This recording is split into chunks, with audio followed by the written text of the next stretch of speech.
দীর্ঘ একটা সময় পার করার পর আবার সেই পরীক্ষার প্রস্তুতি লাস্ট এক্সাম দিয়েছিলাম সেই অনার্স ফাইনাল ইয়ারে 2024 সালের জুলাই মাসের দিকে। তারপর অনেকটা টাইম ফ্রি ছিলাম, তো আবার সেই পরীক্ষার প্রস্তুতি। হ্যালো এভরিওয়ান, আসসালামু আলাইকুম। কেমন আছেন সবাই? আশা করি সবাই ভালো আছেন। আলহামদুলিল্লাহ আমিও ভালো আছি।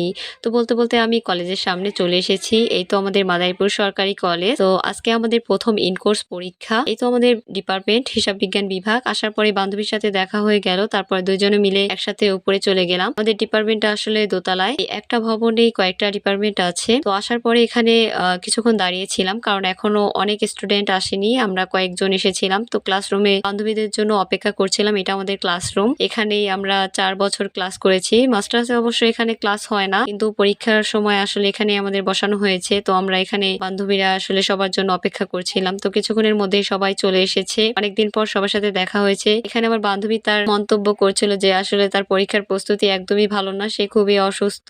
তারপরও আমরা আলহামদুলিল্লাহ পরীক্ষাটা দিয়েছি, ভালোই হয়েছে আমাদের পরীক্ষাটা। তো পরীক্ষা দেওয়ার পরে এখন আবার বাসার উদ্দেশ্যে সবাই রওনা হলাম। অনেকদিন পরে সবার সাথে দেখা হয়েছে, বেশ ভালো লেগেছে সময়টা। পূজার বন্ধ ছিল, তো বন্ধর পরে আবার কলেজটা খুলেছে। তো যেদিন খুলেছে সেদিনই আমাদের পরীক্ষার ডেট ছিল। আসলে কারোই তেমন প্রিপারেশন ছিল না, কারণ হঠাৎ পরীক্ষার ডেটটা দেওয়া হয়েছে, কেউ আসলে ওইভাবে প্রস্তুতি নিতে পারেনি। তো যাই হোক, সেটা বড় কথা না, সবার সাথে দেখা হয়ে খুব ভালো লেগেছে মুহূর্তটা।